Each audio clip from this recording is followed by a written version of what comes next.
Hello, today we get to start reading in the book of Ecclesiastes, starting with chapter 1. The words of the preacher, the son of David, king in Jerusalem.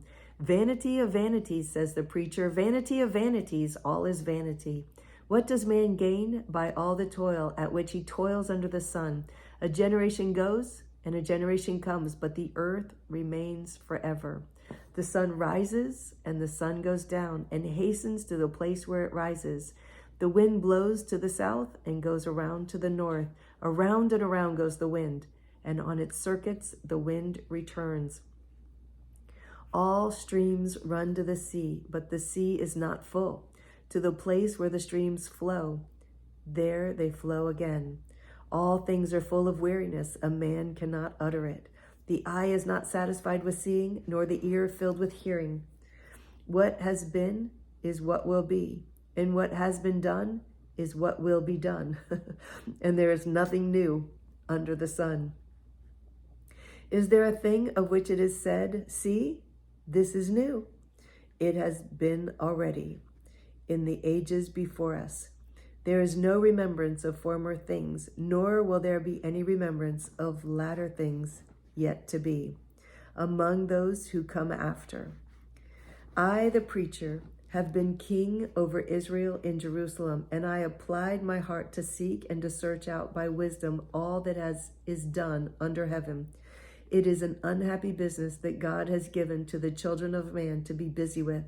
I have seen everything that is done under the sun, and behold, all is vanity, a striving after wind. What is crooked cannot be made straight, and what is lacking cannot be counted. I said in my heart, I have acquired great wisdom, surpassing all who were over Jerusalem before me, and my heart has had great experience of wisdom and knowledge. And I applied my heart to know wisdom and to know madness and folly. I perceived that this also is but a striving after wind. For in much wisdom is much vexation, and he who increases knowledge increases sorrow. Wow. Chapter 2. I said in my heart, come now, I will test you with pleasure. Enjoy yourself. But behold, this also was vanity. I said of laughter, it is mad, and of pleasure, what use is it? I searched with my heart how to cheer my body with wine. My heart is still guiding me with wisdom, and how to lay hold on folly, till I might see what is good for the children of man to do under the heaven during the few days of their life. I made great works. I built houses and planted vineyards for myself. I made myself gardens and parks and planted in them all kinds of fruit trees. I made myself pools from which to water the forest of growing trees. I bought male and female slaves and had slaves who were born in my house.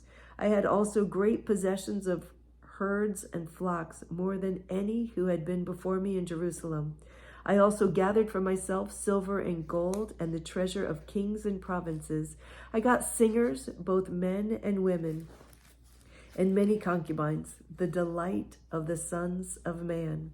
So I became great and surpassed all who were before me in Jerusalem. Also, my wisdom remained with me, and whatever my eyes desired, I did not keep from them.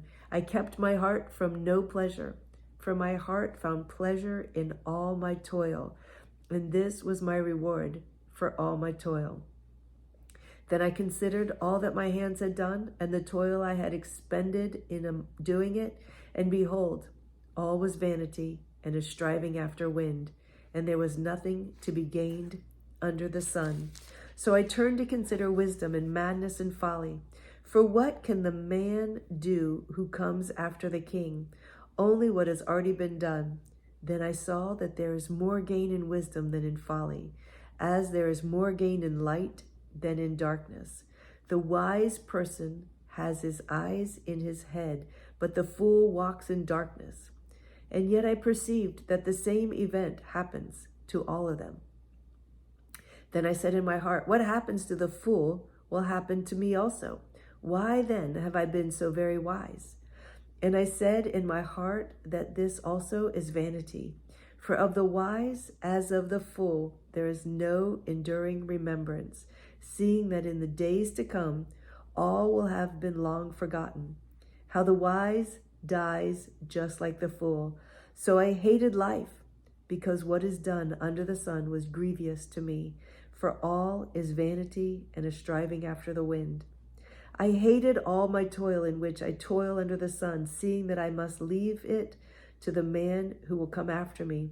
And who knows whether he will be wise or a fool, yet he will be master of all for which I toiled and used my wisdom under the sun.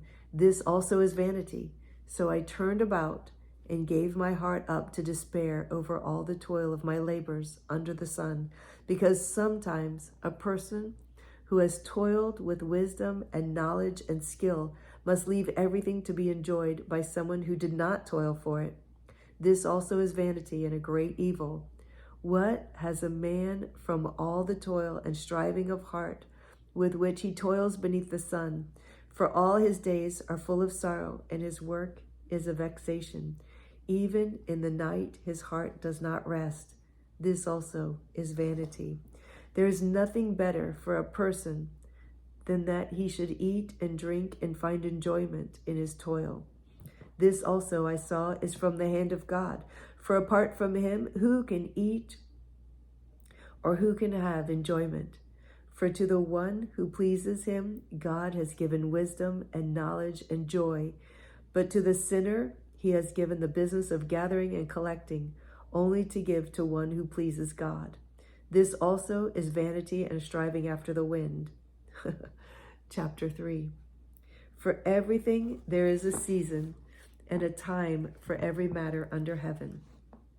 A time to be born and a time to die, a time to plant and a time to pluck up what is planted, a time to kill and a time to heal, a time to break down and a time to build up, a time to weep and a time to laugh, a time to mourn and a time to dance, a time to cast away stones and a time to gather stones together, a time to embrace and a time to refrain from embracing, a time to seek and a time to lose, a time to keep and a time to cast away, a time to tear and a time to sow, a time to keep silence and a time to speak, a time to love and a time to hate, a time to war and a time for peace.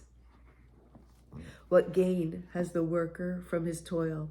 I have seen the business that God has given to the children of man to be busy with. He has made everything beautiful in its time.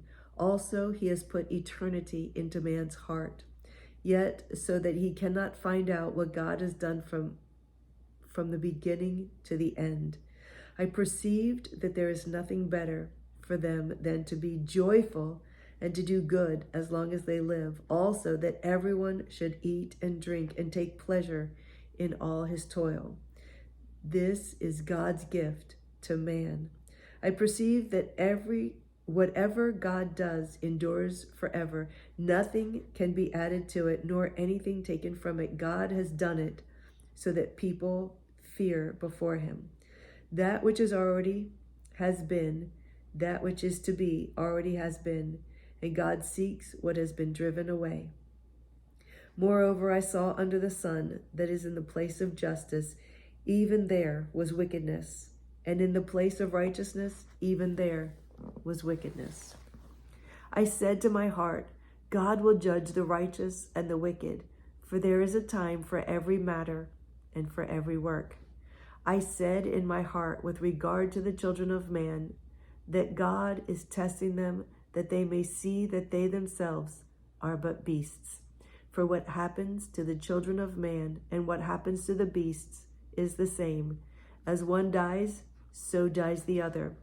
They all have the same breath, and man has no advantage over the beasts, for all is vanity.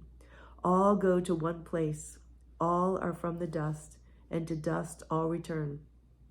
Who knows whether the spirit of man goes upward and the spirit of the beast goes down into the earth? So I saw that there is nothing better than that a man should rejoice in his work, for that is his lot. Who can bring him to see what will be after him? And that's the end for today.